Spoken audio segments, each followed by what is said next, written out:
Bem-vindos! Hoje a gente vai mergulhar num universo bem fascinante, sabe?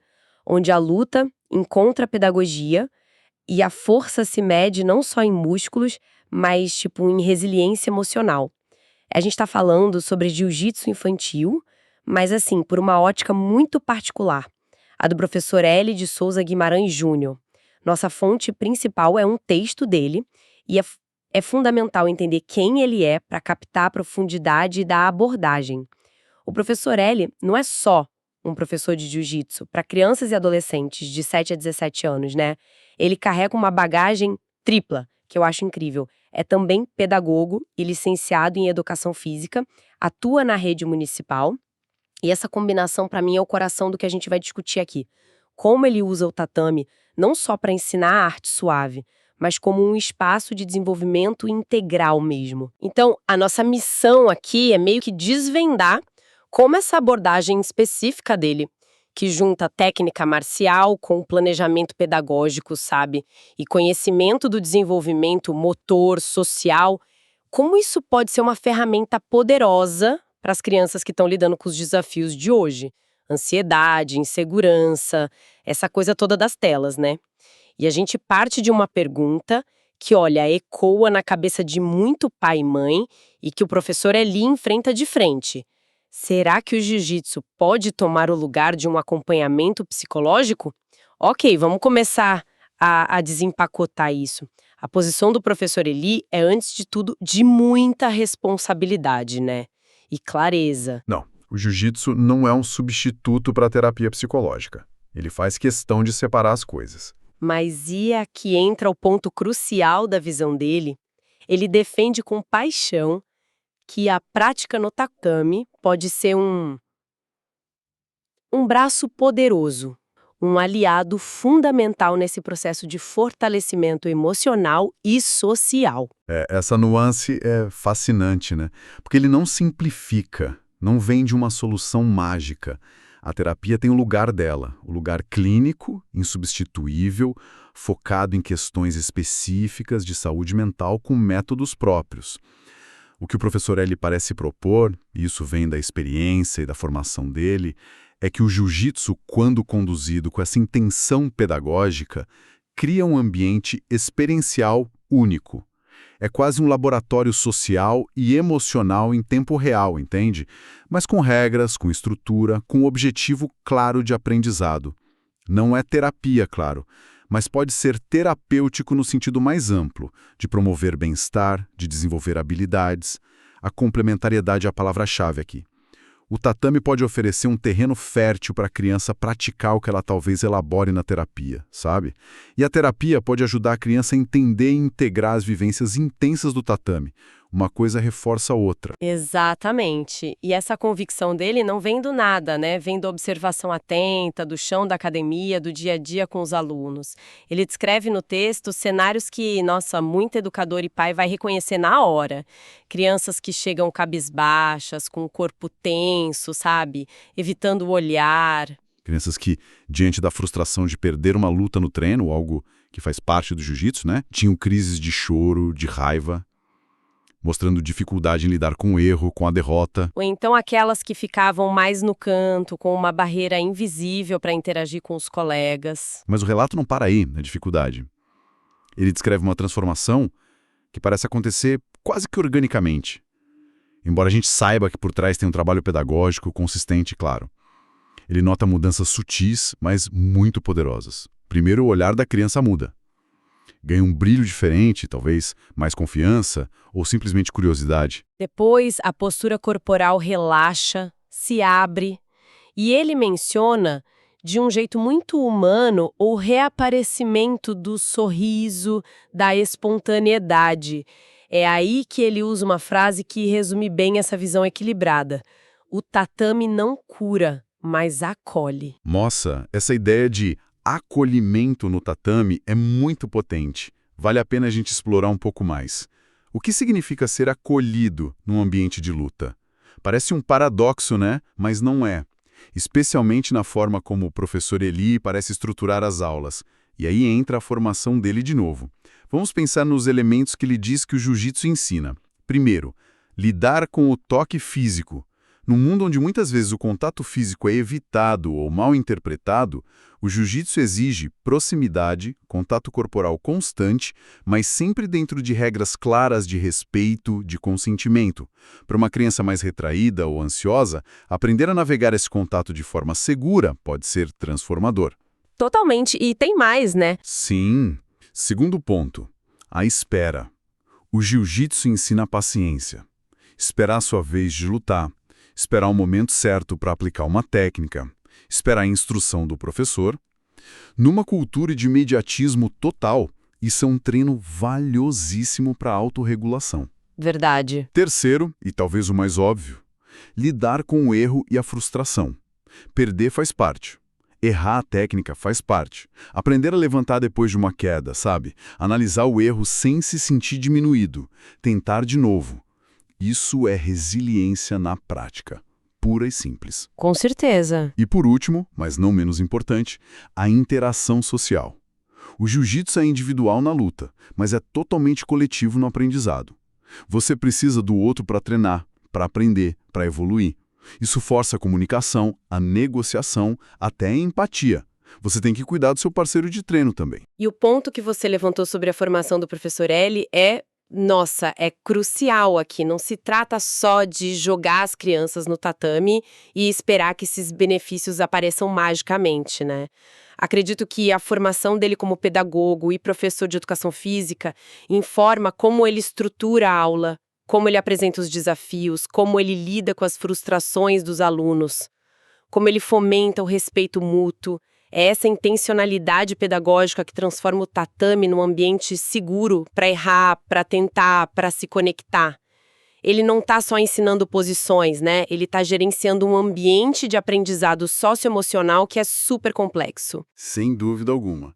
É a diferença entre simplesmente praticar um esporte e participar de um programa de desenvolvimento que é mediado pelo esporte. A figura do professor, com essa bagagem múltipla que o Hélio tem, se torna um mediador fundamental. Ele pode ajustar a atividade para diferentes níveis de habilidade, de maturidade emocional. Ele pode usar uma derrota, não como um fim, mas como um ponto de partida para uma conversa sobre resiliência, entende? Pode intervir para garantir que a interação seja respeitosa. Esse acolhimento que ele fala não é passivo, é ativamente construído pelo educador.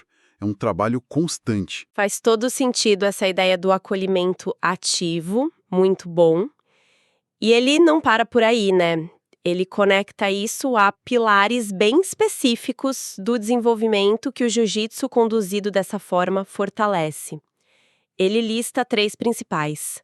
A coordenação motora, que vai muito além do esporte, né? Impacta a autoimagem, a confiança da criança no próprio corpo. O controle de um profissional com a experiência dele. Claro, o texto menciona um dado quantitativo. Específico, mas adiciona uma camada interessante à discussão. Ele cita estudos da Universidade Federal do Rio Grande do Sul, a UFRGs. Esses estudos investigaram o impacto de práticas marciais, não só o jiu-jitsu, mas o grupo de artes marciais, em crianças no espectro autista. Interessante. E o que eles descobriram? Os resultados apontados foram bem significativos. Um aumento de até 40% nas habilidades sociais. Nossa, 40%? Sim, e uma redução nos níveis de ansiedade que ultrapassou os 30%. Claro, a gente precisa ter cautela ao generalizar resultados de um grupo específico para todas as crianças. Crianças no espectro autista têm desafios sociais e de ansiedade particulares, né? Mas o estudo sugere algo importante, que a estrutura, a previsibilidade, a interação física regrada e o foco exigidos pelas artes marciais podem ter um impacto mensurável em dimensões socioemocionais-chave. Isso meio que empresta um peso científico para a ideia de que os benefícios que o professor Hélio observa no tatame não são só percepções subjetivas, mas podem ter correlatos quantificáveis. E levanta a questão: quais elementos dessas práticas marciais são responsáveis por esses ganhos? E como eles podem ser otimizados para diferentes perfis de crianças? É um campo para mais pesquisa, com certeza. Essa conexão com dados, mesmo sendo específicos, realmente fortalece o argumento. E aqui as coisas ficam ainda mais interessantes, eu acho. o professor Eli articula uma ideia poderosa sobre sinergia.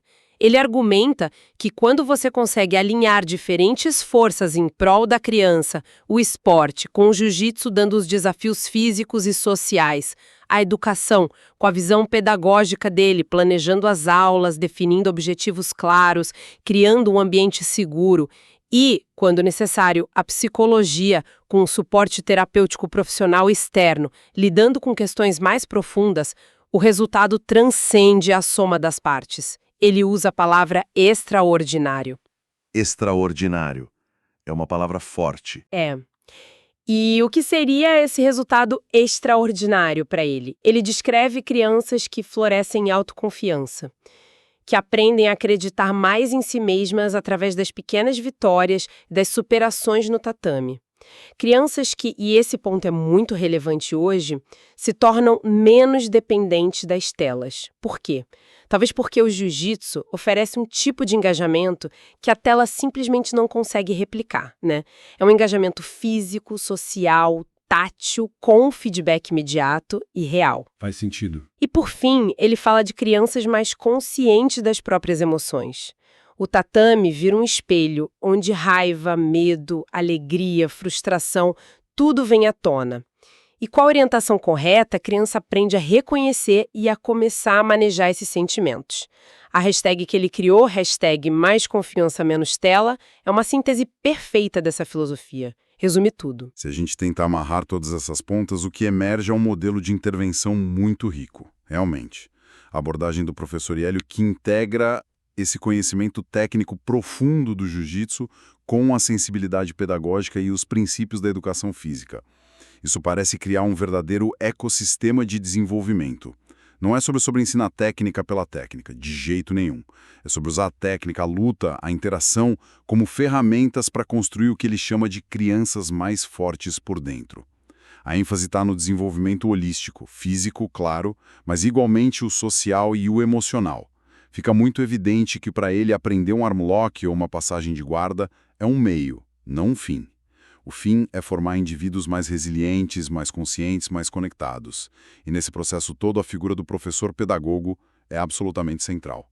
É ele quem orquestra essa sinfonia complexa de aprendizados. Então, para a gente sintetizar, o que a gente extrai de mais essencial dessa análise do trabalho e da visão do professor Hélio Júnior, a mensagem central parece ser que o jiu-jitsu infantil, quando ele é filtrado por essa lente pedagógica informada e focada no desenvolvimento integral como aqui ele representa, com a formação tripla dele, deixa de ser só um esporte ou uma arte marcial. Ele se transforma numa ferramenta complementar de um valor enorme para o desenvolvimento infantil. E, reafirmando o que ele mesmo diz, não é substituto de terapia, não é solução mágica para problema complexo, mas é um caminho concreto, experiencial, para edificar confiança, disciplina, capacidade de lidar com emoções e habilidades de interação social. Aquele lema, mais confiança, menos tela, captura de forma brilhante essa busca por crianças mais presentes, mais engajadas com o mundo real e, principalmente, mais fortalecidas internamente. É sobre equipá-las para os desafios da vida, usando o tatame como um campo de treinamento seguro e significativo. Exato. E toda essa discussão, acho que nos deixa com uma provocação final, algo para a gente pensar.